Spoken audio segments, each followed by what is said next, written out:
Okay, now I'm gonna tell you what breeds that I recommend for first-time chicken owners and why, and what breeds I don't recommend.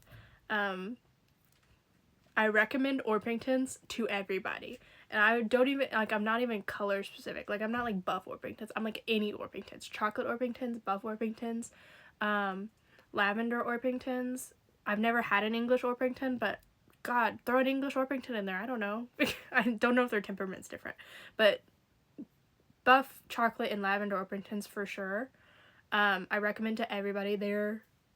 Every Orpington I've ever met is one, the sweetest Orpington ever. There's never been a mean Orpington in my experience. Like even my rooster Orpington is super nice. He's just an idiot. Um, I've never met a mean Orpington. And they're just like they're not bad layers either. I don't remember the numbers, so I'm not gonna throw them out there. But they're not bad layers. Like my chocolate Orpington, she's super consistent, and she actually is pretty protective of the nest. She doesn't go broody. Not many of my chickens go broody, but she's still like actively in the nest, and I see her sitting on other people's eggs, and she spends time in there. Okay, she has her moments where she's like, "Who are you?" Like she gets a little sassy with me sometimes about the eggs. She's a good chicken. She's a great chicken even. On the other hand, what kind of chicken I do not recommend right off the bat, any leghorn at all. Any leghorn. I don't recommend leghorns for first time bird owners. And I know people are like, oh, but white leghorns are so good layers. I don't care. They're so nervous. I've said this before, I'll say it again.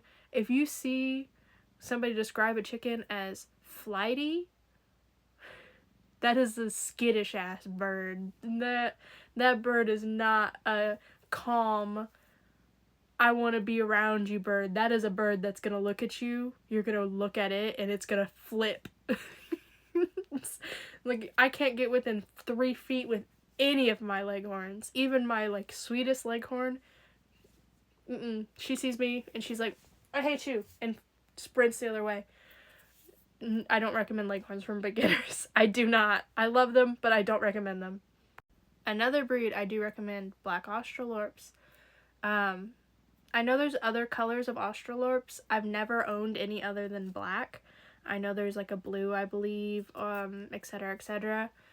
I don't know if their personalities change with the different colors, but black Australorps I know are also really sweet, really gentle birds. And like I said, same thing with buff Orpingtons. Every Australorp I've ever had and every Australorp I've ever met is super consistent with their egg laying and super consistent with how they are in the nest. They're not going to be super skittish and super upset in the nest. They're not going to step on everybody's eggs. They're great at like just being down to earth, chill dudes. They're always super lovely in my experience, obviously, but I'm right. I'm right though. Another breed that I recommend for beginners, Easter eggers, but with like a little caveat. So Americanas specifically is who I'm talking about when I say Easter eggers, which a lot of times when you see breeds advertised as Easter eggers, they are Americanas, but not, okay. All Americanas are Easter eggers, not all Easter eggers are Americanas. If that doesn't make sense, Google. But anyways, talking about Americanas specifically, Americanas, they're usually pretty mellow. Sometimes you get a flighty one. You get some nice color variety in your eggs. They lay blue eggs. That's why they're called Easter eggers. The only thing that I'm like, is sometimes with Americanas, they have muffs, which is some big old feathers around their cheeks. Sometimes with Americanas, sorry, my Duolingo was like, girl. And I was like, anyways, sometimes with Americanas, when they're babies, their muffs get too big and it gets in their eyes and they can't see. And they have to be trimmed back. That's the only thing that sometimes with beginners, I'm like, But usually Americanas, super consistent, super great. Like I said, sometimes you get a skittish one here and there, but they are generally really nice birds to own. And they're generally very chill. I've never had a problem with an Easter egger. I've never had a problem with an Americana. I've had a problem with an Easter egger before. A creme leg bar, do not recommend those for beginners. They are a little sassy. But Americanas, generally pretty good layers and pretty good birds. Just sometimes, like I said, when they're babies, or they can have some vision issues with the muffs and everything. I've had that happen like maybe 3 times, and I've had a lot of Americanas. So it's not super common, but I have seen it personally a couple times. So the next one, I'm going to say something I don't recommend for beginners. Bantams. Unless you have looked into bantams a lot. There are some people who get into chickens just to do bantams. If you have looked into bantams and you know what you're doing, then that's fine.